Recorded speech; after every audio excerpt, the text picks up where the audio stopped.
6'5" and some change, and he was a big offensive lineman. And my brothers were all taller than me, and I'm the youngest of three, so I thought lifting weights would make me, taller, but it didn't. But it made me stronger, and I attribute a lot of my strength training to any, minor success I had playing football. Mike, I think I got up 200 pounds in our senior lift-a-thon at McDonald. I think I got it up like 3 times. I was really proud of myself back then. But muscle training and strength training, we're going to get into that at length with you. But let's talk about your career a little bit in the coaching aspect. You worked for Girard High School, Ursuline High School, as we mentioned. You also, in the collegiate ranks, were at Colorado State for a couple seasons in 15 and 16. You went to Cincinnati with the Bearcats in 17. Twice you were affiliated with the Mississippi State program. And then last year, you get to the NFL under Bruce Arians with the Tampa Bay Buccaneers. Boy, that's quite a journey. Yeah, it's been a heck of a journey, and it's a kind of a unique situation graduating from college. I was trying to lean on Mike Cochran, who was the strength coach at Youngstown State at the time, trying to get in with him to try to, get a GA or whatever I could with him at Youngstown State, and it couldn't work out. So after I graduated, it was a unique situation. I went back to Girard, and I was home for maybe 2 days, and was actually getting ready to go, possibly enlist in the military. And I was talking to some recruiters from the Marine Corps and Navy to try to be a combat medic, a corpsman, and because everybody was telling me I couldn't get a strength job. And so one night I just decided to throw my resume out to some internships, and I got a call back from a couple schools, and one of them was Brady Collins, who played at Otterbein, was an Olentangy guy who's down at Mississippi State, asked me if I could come down to Mississippi State for an interview before they went to the Orange Bowl. And I said, yeah. He said, when can you get here? I said, I'll leave right now, which is basically what I did. And I had an old beat-up Durango, about $300 to my name. And Durango? Oh, yeah, old Durango. I love the thing. But took it down through 2 blizzards, went down and interviewed at Mississippi State in Starkville, got the job, and drove up. And, through that journey, interning as an unpaid intern, sleeping on a couch with 2 great guys, Quinn Holland, who's now the head wrestling strength coach at Iowa, and Walter Reeves, who got out of strength and conditioning, living with those guys on their couch, and then even out in Colorado State, living out of my car for a while. And it doesn't sound so glamorous, Mike, I got to tell you. No, it's not glamorous, but it's not, entirely unique. There's tons of young coaches that, live off of, protein bars and protein shakes to try to make by and sleeping in the office. But you do what you have to do, and the people that go through the tough times are the ones that last and appreciate the jobs when they get them. So I'm thankful for those times, and it was a lot of fun, actually. I'm looking and doing some research on you, and boy, you had a couple of great mentors. One was a legend at Pitt, Buddy Morris, and the other, Anthony Paroli, was also a huge influence on you. And let me repeat this quote to you, and you tell me what this means and who this came from.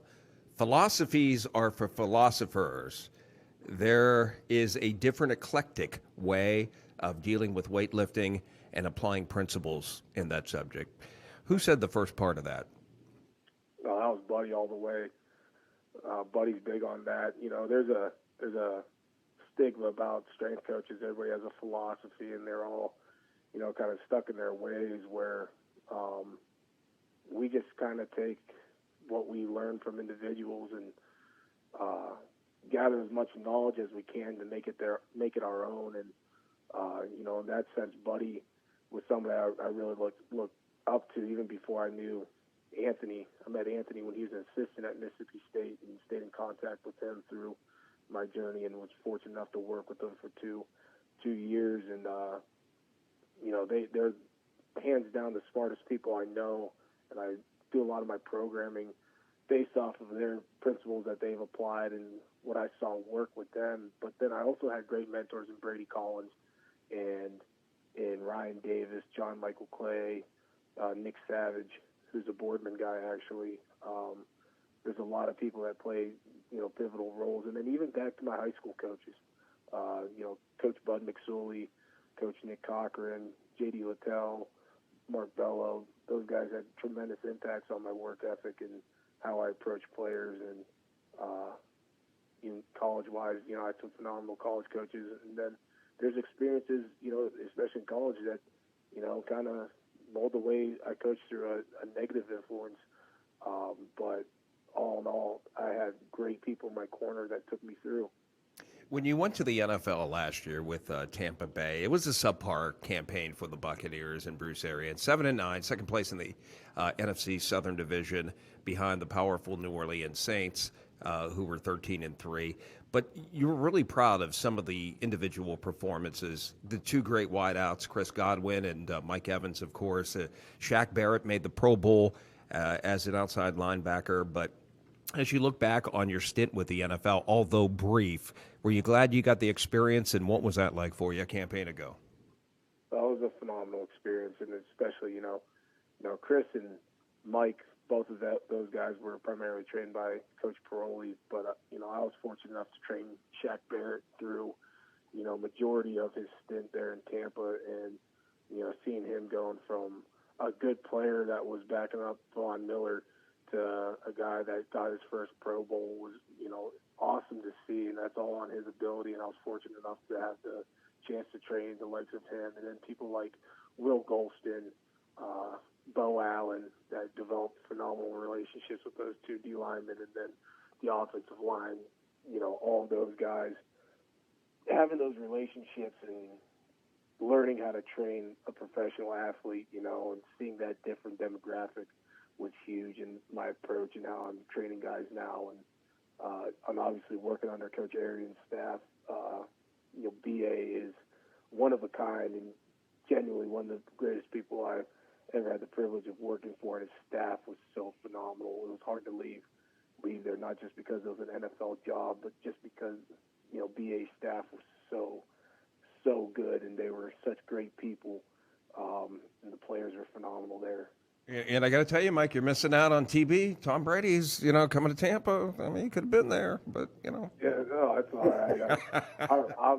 I'm more than excited for them and the journey that they're going to go on this year, but I couldn't be happier and I couldn't be prouder to be a part of the Pitt family.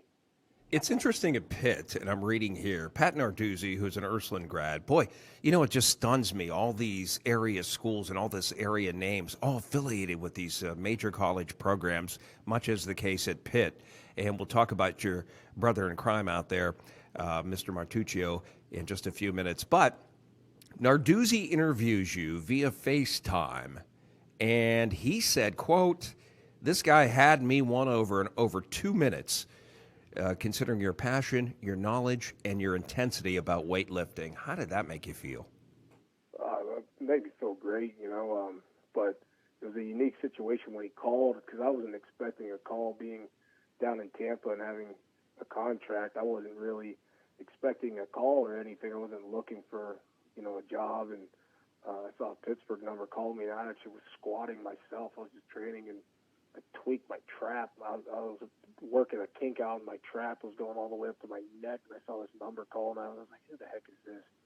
So seeing it was Coach Narduzzi, and finding out it was him, obviously I had no guard up. It kind of caught me off guard, so I didn't have to be anything but myself, especially in the unique situation where I wasn't necessarily gunning for a job, and I didn't have to be anybody else besides myself. So the fact that, he liked me for who I was a situation that is unique and then made me extremely excited about the job.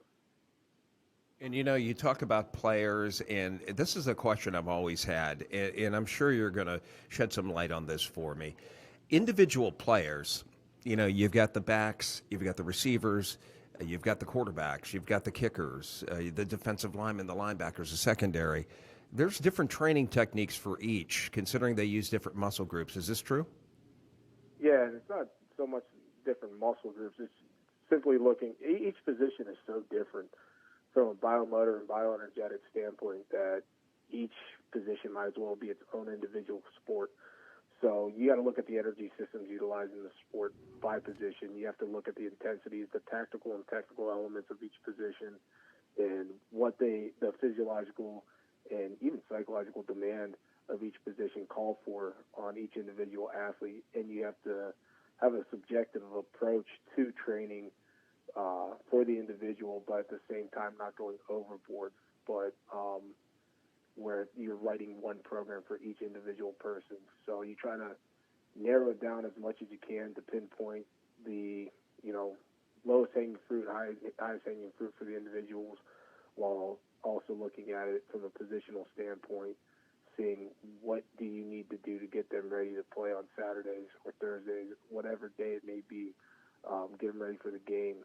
And so with that also being said and noted, there's also, principle of inter-individual difference where each individual is completely different. So each wide receiver, even though they're wide receivers, there are subjective needs that each individual has that you have to kind of program for to ensure that they're getting the most to maximize their genetic and physical potential for the sport and give them the best, tools possible to excel at their position. So there's a lot of consideration to be taken in, but at the same time, it's really not rocket science. It just takes a little time and a little understanding of the sport.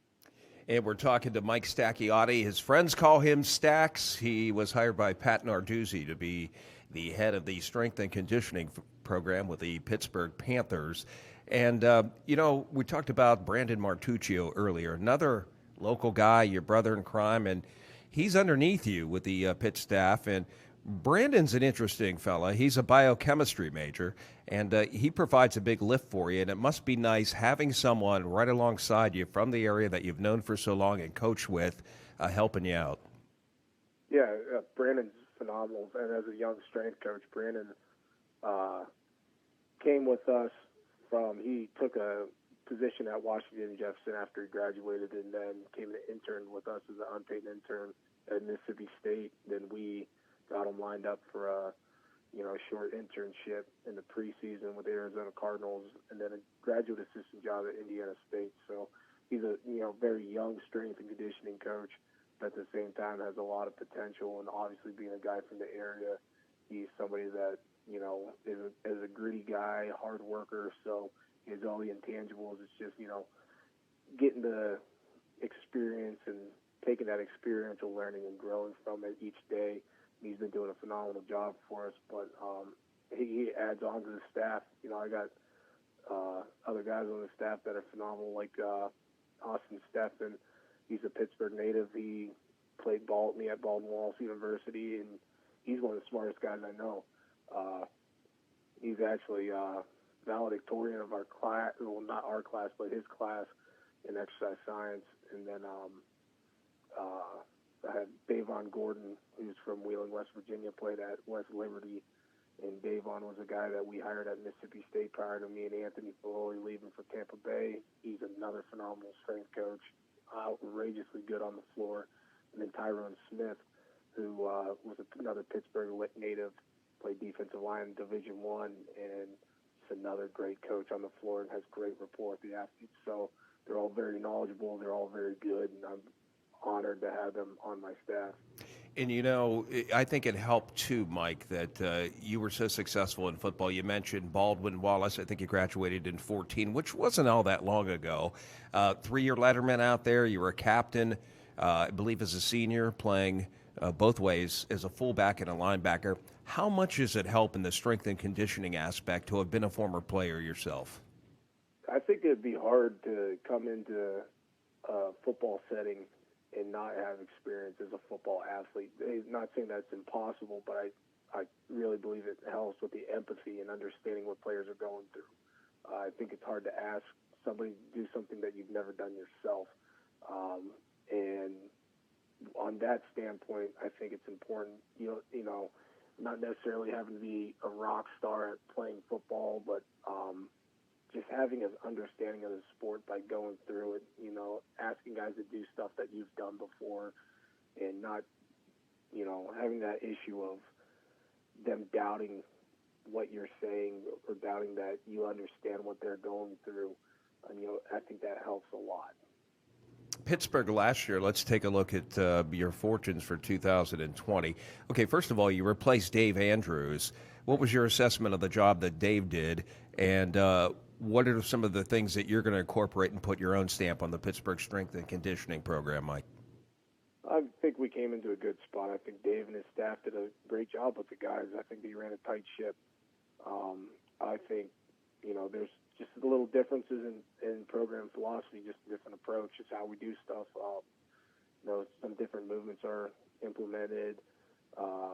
Just a kind of different philosophy in some aspects, but the guys are familiar with a lot of what we're doing. It's not completely taking something from the ground up on an approach. We're just trying to tweak little things and throw tools in their toolbox that, they can enhance their abilities on the field. Did you notice any difference in strength and conditioning, trying to motivate and coach players at the professional level as opposed to college? Was it more difficult to get their attention at the professional level, or no? No, I think it's all about the approach you take. When it comes down to it, whether you're coaching young men or full-grown men, they're still men. You have to approach it from that standpoint. Everybody's human. Everybody has their little, ticks that negate them wanting to work, and some things that get them going. You have to find those little unique motivators for each individual athlete and utilize them. But I don't think there's too much of a difference. Obviously, a paycheck is a big motivator for a lot of the guys in the NFL. But overall, I can't say that there was, a big difference in my approach when it comes to training guys at the collegiate level or in the NFL level, or being an assistant strength coach and being a head strength coach. And I am who I am, and I've always been this way. It's just I got to talk a little bit more now. That's about it. I love it. Well, Pat Narduzzi goes into his sixth campaign, Coastal Division of the ACC, 8-5 team last year. So winning program. They beat Eastern Michigan 34-30 in the Quick Lane Bowl. Have you had a chance, and I know with this Corona thing going on, it kind of set the program back a little bit in the off-season conditioning program, but have you had a chance to take a look at what the roster makeup's going to look like for Pittsburgh in 2020? Yeah, we got a lot of guys coming back. We got a lot of talent coming back. So the expectations are high, and I wouldn't want it any other way, and I know the coaching staff and the players wouldn't want it any other way. We're expecting big things, but at the same time, we're understanding that there's a lot of work that we got to do to ensure that we're getting what we desire when it comes to season. So it's very exciting and a great situation to come into. And we talked about Buddy Morris and Paroli being two of your influences, but I think it's important to say, too, Mike, that you have your own flavor. You took from these legends, and didn't you once say that it's pretty much an industry in strength and conditioning where everybody steals from one another, but you still want to place your own stamp, your own flavor on top of it? Yeah, to an extent, I'm not going to sit here and try to reinvent the wheel, and I think that's where a lot of people try to go wrong, is trying to, they try to put their own twist and flavor on it, but at the same time, there's basic fundamental principles of strength and conditioning that apply that need to be followed to be successful. And from those basic fundamental principles, you have to understand where everything lies and how to implement it on the athletes at the appropriate times. But in how you structure it, maybe your unique twist to it. The movements that you do might be your unique twist to it, but how you conjugate movements, how you undulate intensities, how it's, following phase potentiation, things of that matter. That's how you put your own little unique flavor on it. But, I'm not trying to reinvent the wheel here. I've seen a lot of good stuff in all the places I've been, the coaches I've been under, and I see stuff that, I don't really care for. But through all of that, that's where you develop your own philosophy. But I'm not going to be, creating a new exercise movement to name after myself or anything like that. But the Stacchiotti squat, I think it's got a ring to it. No one would be able to spell it. I know. You've got too many letters in your last name, but I know, it's a great Irish name. It is a great, Irish. I love it. Hey, we're talking to Pittsburgh head and strength and conditioning coach with the Panthers at the collegiate level, Mike Stacchiotti, who in fact was in the NFL with the Tampa Bay Buccaneers last year. Breen Durkin thinks the world of you. I got to pass that along. I got to give some love to Breen here, but. How about nutrition, too, when guys are working out? Certainly what they put in their body food-wise is going to play a big role in how quickly they develop and are able to move ahead. Yeah, we have a dietitian on staff, and everyone now has dietitian and dietetic staff that utilize, their, meal planning and structuring of meals, as well as supplementation, following the guides that the NCAA sets for them on supplements they can give and what they can't take, and kind of guide the guys based off of caloric expenditure and really the type of exercises that are being performed to ensure that the guys are getting what they need to replenish what they're putting out. Okay, I'm a quarterback, former quarterback. I can never play again. That's my playing days are well beyond me. Can you give me a few tips on how you would handle the quarterback position? All right, let me just tell you things that I would do on my own and work out, okay? I would do wrist curls. I don't know if that's a good idea or not. Try to build up, that wrist and make it solid. Maybe try to do something with my arm. You want to improve your overall body strength to be able to absorb those big hits during the course of a season. Am I missing anything, Mike? Probably a lot. There's a lot. I couldn't even get into half of it. Oh, my gosh. I figured. I didn't know what I was doing. Yeah, I mean, the quarterback position of all of them is probably the most unique aside from the specialist, because the quarterback has to be mobile. They have to be able to throw, which is a huge, biomechanical element that you have to consider that no other position has to consider. You have, the element of their conditioning. They have to be able to call out the plays. There's so much to the training of a quarterback compared to all the other positions that is so unique. And a lot of it's, fine-tuned, a lot of the small muscles, I guess, for lack of a better term. You have certain movements and stabilizers that you have to fix, and then there's an art to throwing that you have to incorporate and consider when developing a quarterback. So there's a lot. I could go on for an hour just talking about training a quarterback. You know what? And I'm going to call you when we get off air. We're going to talk for about an hour, and you're going to train me, and you're going to bring me back from the dead. Does that sound fair? Hey, if it's possible, we'll try it. Mike, thank you for being with me today. Mike Stacchiotti, nothing but the best from all of us here at YSN for the Pittsburgh Panthers in 2020. And certainly you and your buddy Brandon Martuccio working with the strength and conditioning program. You heading up the program, Pat Narduzzi, the head coach, have made us here at YSN and our entire area proud. Love the Panthers, bro. Thank you very much. I appreciate it, and hail the Pit. All right, there you go. That's Mike Stacchiotti. He is the head of the strength and conditioning program with the Pittsburgh Panthers. And you got to love the guy. I'm learning about this. I don't know. Certainly weightlifting and off-season conditioning programs have taken precedence now. Back then we would have what? In high school we'd have our lift-a-thons. We'd do a couple things, mostly on our own. It's not... Back when I played, it's nothing like it is today. It's a science. It's an art. And you have people like Mike Stacchiotti heading up programs. These guys are geniuses and masters at their craft.